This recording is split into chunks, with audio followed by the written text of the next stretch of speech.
हम आह भी करते हैं तो हो जाते हैं बदनाम, वो कत्ल भी करते हैं तो चर्चा नहीं होती।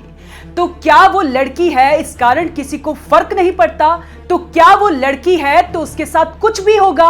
तो क्या वो लड़की है तो सरेराह उसे छेड़ा जाएगा? तो क्या वो लड़की है तो वो केवल मस्ती की चीज है?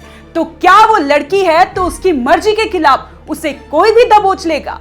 तो क्या वो लड़की है तो क्या उसके साथ कोई भी गलत ढंग से छू लेगा?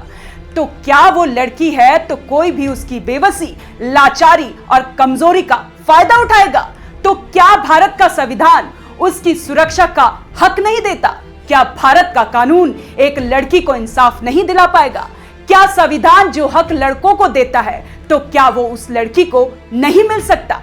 कर्नाटक के बेंगलुरु से जो तस्वीर आई है वो डराने वाली है। इस तस्वीर को देखकर कोई भी लड़की सहम जाएगी। देखिए इस तस्वीरों में कैसे ये लड़का सरेआम दो लड़कियों को छेड़ता है। इस सुनसान गली में खड़ी ये लड़कियों को पहले वो मुंह दबाता है, फिर उनके बॉडी पार्ट को टच करता है। बेचारी दूसरी लड़की उसको बचाती है लेकिन वो नाकामयाब हो जाती है। बच्चियां चीखती चिल्लाती हैं, उनको बचाने वाला दूर दूर तक कोई नहीं है। ध्यान से देखिए इन तस्वीरों को। ये लड़का बेखौफ है और लड़की को दबोच रहा है। कैसे उसका मुंह दबाया हुआ है और उसकी बॉडी पार्ट को टच करता है और रफू चक्कर हो जाता है।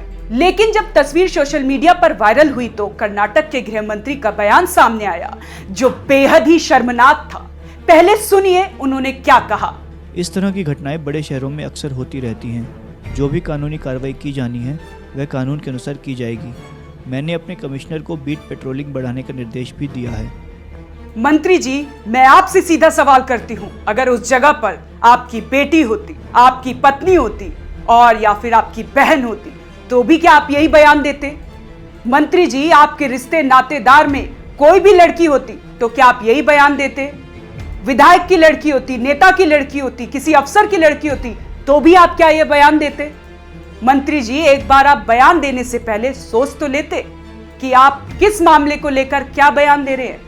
क्या आपके अंदर जरा भी दिल नहीं है कि आप एक लड़की के मामले में आप ऐसा बयान दे रहे हैं? मंत्री जी, आपको जनता ने उस कुर्सी पर बिठाया है, देश के संविधान ने उस कुर्सी पर बिठाया है, इसीलिए ताकि आप न्याय कर सके, लोगों की भावनाओं को समझे और ऐसी घटनाओं को अंकुश लगा सके। लेकिन आपके बयान तो ऐसी घटनाओं को और बढ़ावा दे रहे हैं। सवाल है कि क्या भारत का संविधान उस लड़की को सुरक्षा नहीं दे सकता?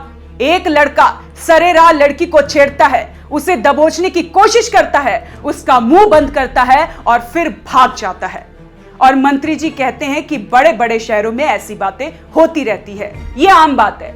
लड़की से छेड़खानी तस्वीरें आई और मंत्री जी का शर्मनाक बयान आया तो विपक्षी बीजेपी आग बबूला हो गई। सुनिए बीजेपी के कर्नाटक के गृह मंत्री जी ने क्या बयान दिया। हमारे सामने एक ऐसा वक्तव्य आया है कर्नाटक के होम मिनिस्टर का जिसने हमें शर्मिंदगी महसूस करने पर और अपने आप पर घिन महसूस करने पर मजबूर कर दिया। एक मर्द, एक व्यक्ति दो महिलाओं का पीछा करता है, लंबे समय तक पीछा करता है, फिर उनमें से एक महिला को पकड़कर धक्का मारता है, सेक्सुअली अब्यूज करता है, उनके प्राइवेट पार्ट्स पर हाथ डालता है और ये करने के बाद वो भाग जाता है।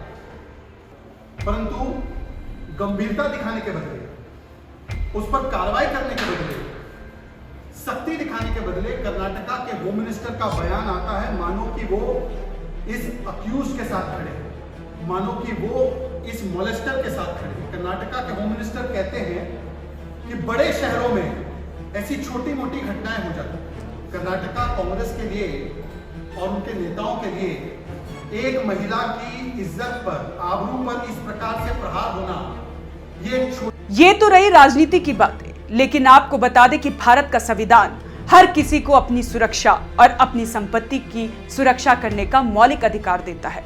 भारतीय न्याय संहिता की धारा 35 शरीर व संपत्ति की निजी सुरक्षा यानी प्राइवेट डिफेंस के अधिकार से संबंधित है, जिसका उद्देश्य किसी व्यक्ति को अपनी रक्षा के लिए बल का प्रयोग करने का कानूनी अधिकार प्राप्त करता है। इसके तहत हर व्यक्ति को यह अधिकार है कि वह अपने जीवन, शरीर या संपत्ति की रक्षा के लिए उचित और आवश्यक बल का प्रयोग कर सकता है। लेकिन वो लड़की थी, कमजोर थी, शरीर से मुकाबला नहीं कर सकती थी, तो उसके लिए पुलिस है, कानून है, व्यवस्था है। लेकिन मंत्री जी को क्या, उन्हें तो तमाम सुरक्षाकर्मी मिली हुई है, वो कुछ भी करे कह सकते हैं। यही कारण है कि उन्हें फर्क नहीं पड़ता, लेकिन हमें पड़ता है, क्योंकि मैं एक लड़की हूं और मैं वो दर्द महसूस कर सकती हूं और वो पीड़ा समझ सकती हूं, वो मानसिक हालत समझ सकती हूं जो उस लड़की पर बीत रही होगी। तो कैसी लगी आपको ये जानकारी, हमें कमेंट कर जरूर बताएं और देखते रहें one nation one group news.